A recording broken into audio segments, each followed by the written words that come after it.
All right, guys, let's have a look at these simultaneous equations. All right, 10-minute timer, let's go.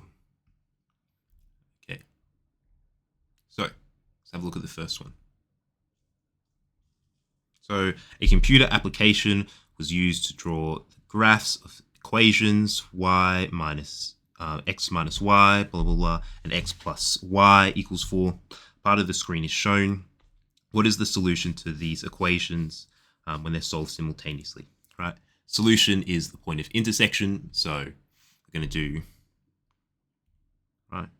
0, coordinates are 0 and 4. So x equals 0. Oh, sorry, wrong way. X equals 4, y equals 0. Right. So 4, y equals 0. So B. Right. We move on. Let's go to number 2. Right, so when the graph of the line y equals x plus 3 is also drawn in the number plane, what will be the point of intersection?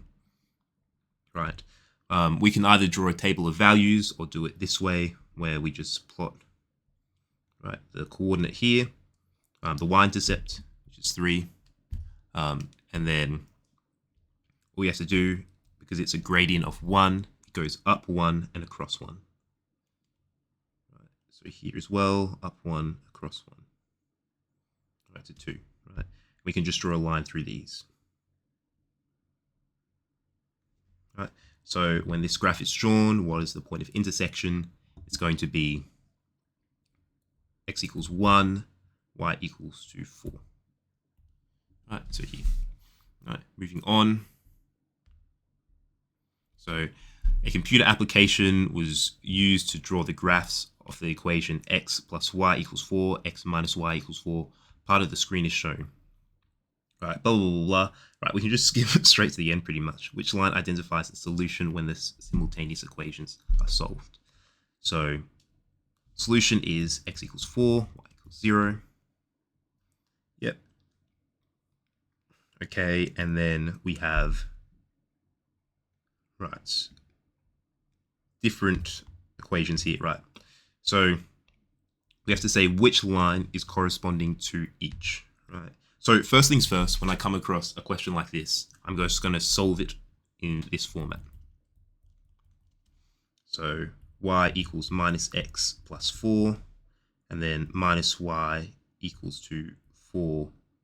Well, let's move it the other way. X minus 4 equals to y. These are my two equations, right? I know it can either be this one or this one because of these coordinates, right?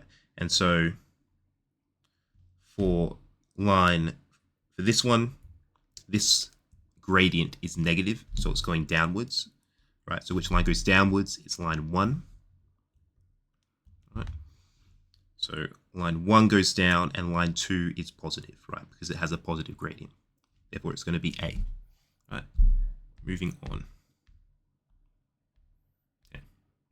So have a look at this. A function center hosts events for up to 500 people. The cost in dollars for the center to host the event, right, where X people are attending, is given by this formula, right? The center charges $100 per person. Its income I in dollars is given by I equals 100x. How much greater is the income of the function when 500 people attend the event than it is at break even? Right. Question always gives you hints. So 500 here, right, than it is at the break even point. Break even point is here, going across, right, 500 is here, just drawing a line down, the line across, right? So how much greater is the income when 500 people attend? When 500 people attend, right, the income, this income line here, right, is 50,000 minus at the point of break even, which is 20,000. So that equals to 30,000.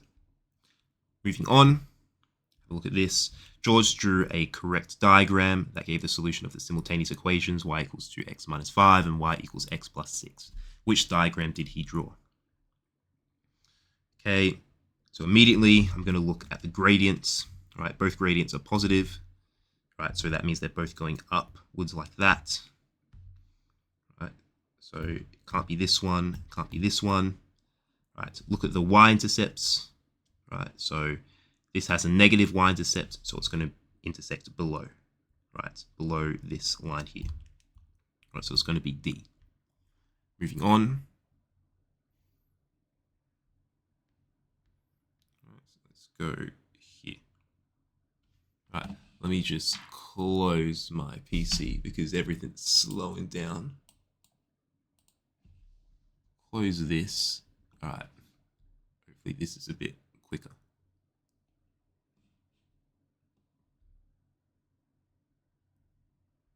Okay, a bit behind, but we will keep moving.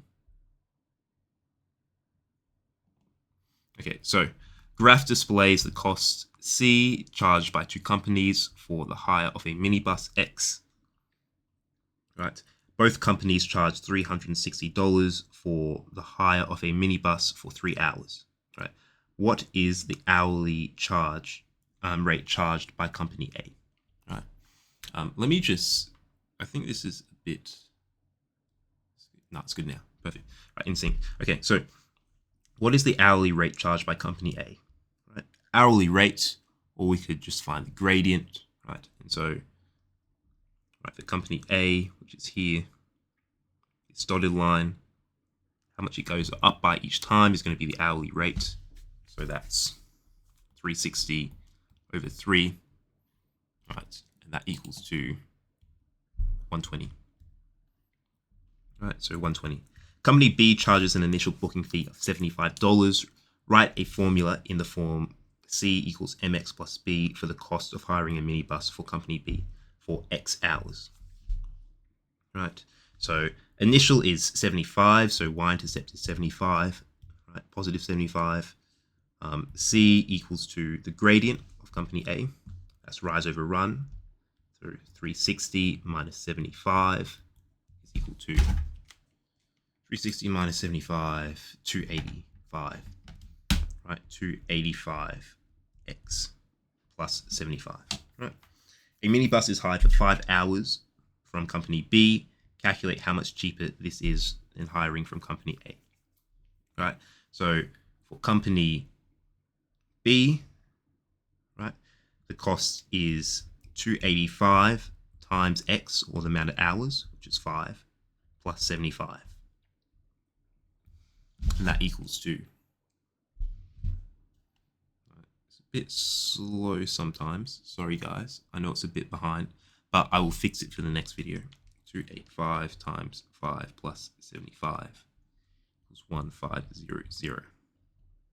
Right. For company A, right, charges are cost equals to 120 times X. Right. 120 is the gradient, how much it goes up by, and there's no y-intercept, or y-intercept equals 0. Hope this is okay. I'm going to change the quality next time. And then that equals to, right, 120 times 5 equals to 600. Right. Sorry. I think I did this part here wrong. My bad, guys. Bear with me. So this is 285 divided by 3. Right, so this is 95.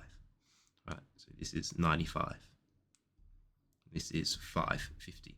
Right, so difference equals to 600 minus 550.